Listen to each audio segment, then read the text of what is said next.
Di episode sebelumnya, rombongan Thorfinn sudah berjalan menuju ke rumahnya Halfdan. Dan Thorfinn sudah mengatakan niatnya untuk pergi ke Vinland kepada Sigurd. Sementara itu di rumah Halfdan, Halfdan berada di sebuah ruangan bersama istrinya yang bernama Astrid. Astrid memberikan segulung kain kepada Halfdan. Halfdan bertanya kenapa Astrid memberikan segulung kain yang jelek kepadanya. Astrid berkata kain itu adalah buatannya Gudrid. Kain ini ditenun oleh Gudrid selama setengah tahun lebih. Tapi hasilnya sangat buruk dan bahkan gadis berumur 10 tahun saja rata-rata sudah bisa menenun dengan baik. Tapi entah kenapa Gudrid yang sudah dewasa malah tidak bisa melakukannya. Terlebih lagi Gudrid juga tidak bisa memasak dan mencuci. Satu-satunya hal yang bisa Gudrid lakukan hanyalah mengurus domba. Dilihat dari manapun, Gudrid ini tidak layak menjadi istrinya Sigurd. Dan Astrid meminta Halfdan untuk memikirkannya kembali sebelum semuanya terlambat. Menurut Halfdan, mengajari menantu adalah tugasnya mertua. Tapi Astrid tidak mau melatih Gudrid karena Gudrid ini sudah di luar nalar. Dan Astrid meminta Halfdan untuk mencari menantu yang lain saja. Tapi Halfdan tidak mau mencari gadis yang lain. Gudrid adalah satu-satunya wanita yang sudah siap untuk menikah dari keluarganya Leif. Bagi Halfdan, kemampuan menenun, memasak, dan mencuci bukanlah masalah. Yang terpenting adalah mengamankan darah keturunan.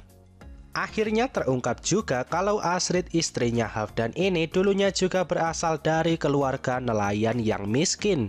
Tapi Halfdan tetap menikahinya karena ingin mengamankan darah keturunan. Nampaknya Halfdan melihat pernikahan sebagai senjata politik. Setelahnya ada orang yang datang ke ruangan ini. Pria ini berkata dia sudah membawa Harald. Halfdan langsung keluar dan menemui orang bernama Harald ini.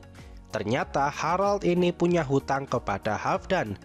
Dan Harald sudah lama tidak bisa membayar biaya bulanan. Jadinya dia dibawa menemui Halfdan dan dengan badan yang diikat tali. Tapi Halfdan memberikan kesempatan kepada Harald untuk melakukan pembelaan. Bukannya meminta ampunan, Harald malah berkata kalau Halfdan adalah orang yang keji. Bagaimana tidak, Halfdan ini suka memberi pinjaman kepada orang miskin. Dan Halfdan menunggu orang itu sampai tidak bisa membayar hutangnya. Dengan begitu, tanah orang itu akan menjadi milik Halfdan. Tapi Halfdan tidak peduli dianggap seperti itu. Karena pada kenyataannya, kedua belah pihak sudah setuju untuk membuat kontrak. Dan di kontrak itu tertulis jika Harald tidak bisa membayar pinjaman, maka tanahnya Harald akan menjadi milik Halfdan. Harald sangat emosi dan menceritakan kebanggaannya sebagai orang Islandia. Orang Islandia bangga dengan kemandirian mereka. Dan menurut Harald lebih baik dia memberontak daripada harus menodai kebanggaannya. Halfdan tidak peduli dan langsung mengalungkan rantai besinya di lehernya Harald. Halfdan menceritakan kisah orang bernama Bor yang juga keras kepala dengan kebanggaan orang Islandia. Pada akhirnya dia dan keluarganya semuanya mati karena tidak mau mengandalkan bantuan dari Halfdan. Jadi apalah artinya kebanggaan jika kebanggaan itu hanya membawamu menuju ke jurang kematian? Halfdan melihat Harald dengan mata yang menakutkan. Tapi tiba-tiba rombongan Thorfinn sudah terlihat dari kejauhan dan Halfdan melepaskan rantai dari lehernya Harald.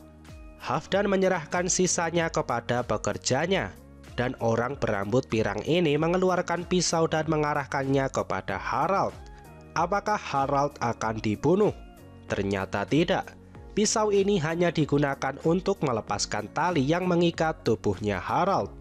Ternyata para pekerja Halfdan ini memiliki nasib yang sama seperti Harald.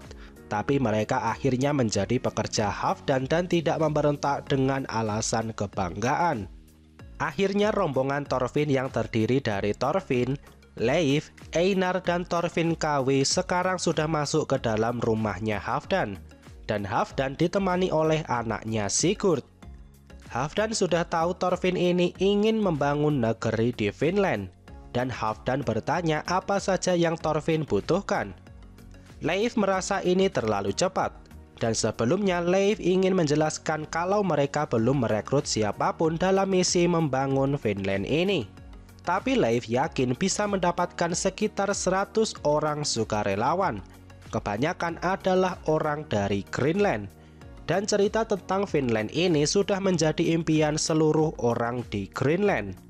Dan sebenarnya Leif sendiri juga sudah pernah melihat tanah Vinland sebelumnya.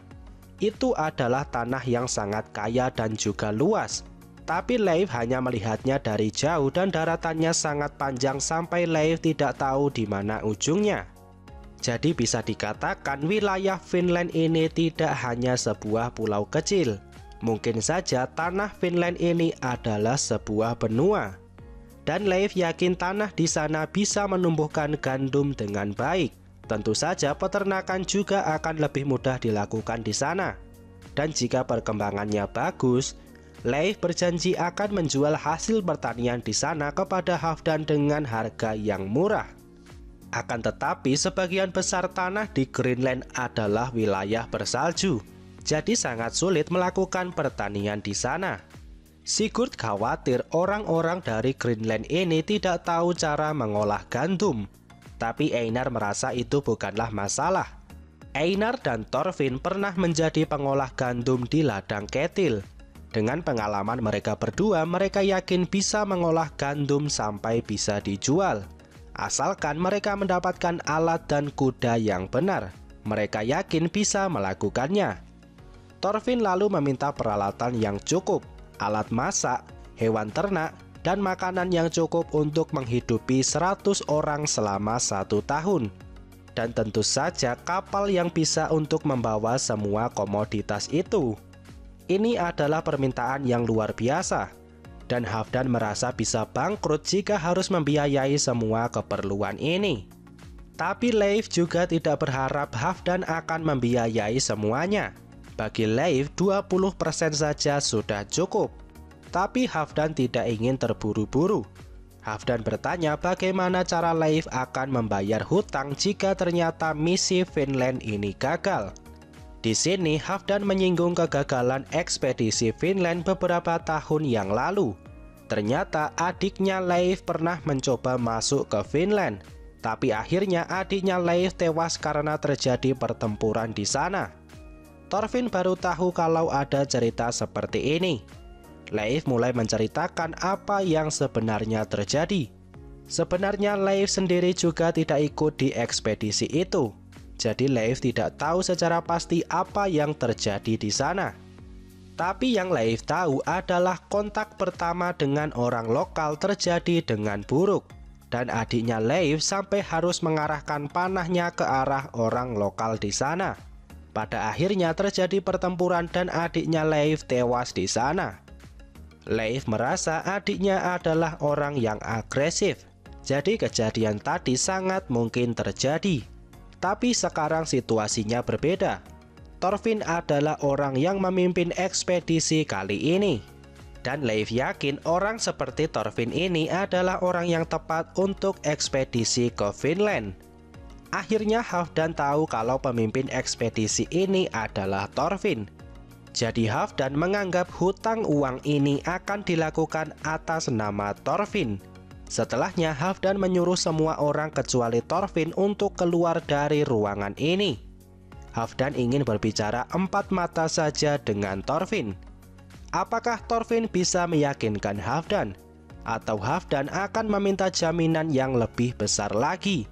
Temukan jawabannya di video pembahasan selanjutnya. Oke, sekian dulu video kali ini. Semoga videonya bermanfaat. Subscribe channel ini dan sampai jumpa di video selanjutnya.